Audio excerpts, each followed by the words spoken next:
So quite a few people have been asking me, where are your Legions now? And here they are. This is the Legion 2018, and this is the 2017 model. Literally everything on this besides the seat is, well, and the brakes, the U-brakes, the cable, and actually the lever is aftermarket. But everything on here is aftermarket now.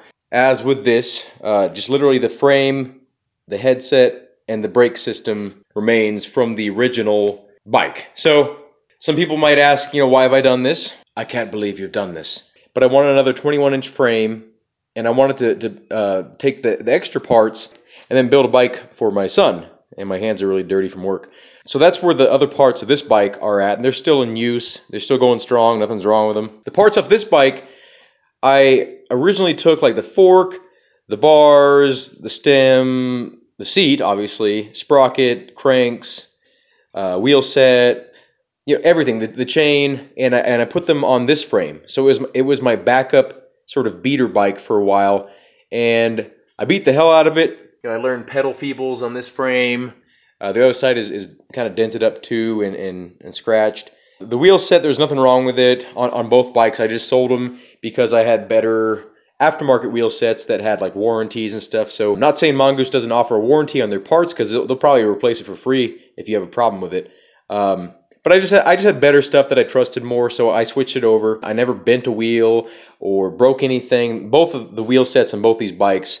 One of the wheel sets, like I said, is still in use right now on my son's bike, so that was not a problem. Tires I sold. I didn't like the tires, not because of the size, but because they were just heavy and they were hard to mount and dismount when you had like a flat. So I got rid of those, but they were still in great condition. There was no problems with them. But like I said, I had some better tires laying around, and I wanted to switch it out.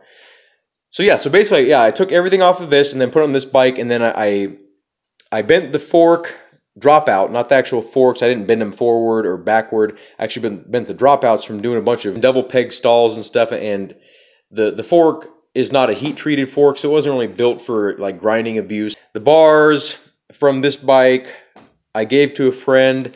I actually clamped them. The stem that was on here, I over-tightened it and basically clamped the clamping surface. Both of these years, the 2018 and the 2017, are more than worthy of upgrades.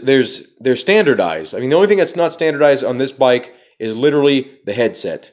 And it's still a sealed headset. They're just a little bit smaller bearings, so they don't accept standard bearings like the 2017 did. Everything else is standard. The chain stays are a little bit wider than a lot of frames to allow like 2.4 and 2.5 tires. Are these bikes worth a damn? I get that question kind of frequently, and I would say literally just even getting this bike just for the frame, and you basically have all these extra parts for free. You have a whole rideable bike for the price of just a frame, pretty much, and the parts are quality. Some things that you're going to need to get. You're going to want to change the stem out. This is an aftermarket Colony stem. Great stem. The stem that comes with the bike is kind of garbage, and I wouldn't really trust it for holding onto your bars and holding onto the steer tube. So replace that if you're going to go big. If not, like if you're just going to be doing hops and just learning some basic tricks, dropping in kind of stuff, it'll probably be fine. I bent the sprocket, but I was like literally doing like sprocket stalls and feebles and just hitting the sprocket all the time. And I grind on the right too, so the sprocket being on the right got hit all the time.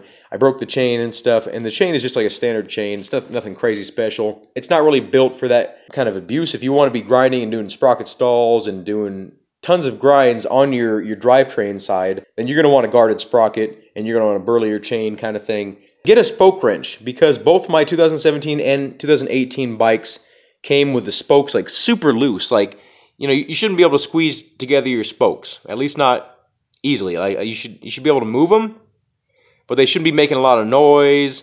And basically, I mean, they should be pretty tight, because that's why your wheel is so strong. Is how tight the spokes are. You don't want to be like wrenching down on to where like you can barely move the nipples or whatever and stripping stuff out. But you want it to be tight. There it goes. Just make sure. The wheel on both the 2017 and 18 is awesome. Good engagement. The rims are double wall, and on the 2018 it's actually a female front hub. It's an unsealed type of deal, but there's nothing wrong with it. It'll work fine, and it's better for grinding in terms of strength, and durability, and all that kind of stuff.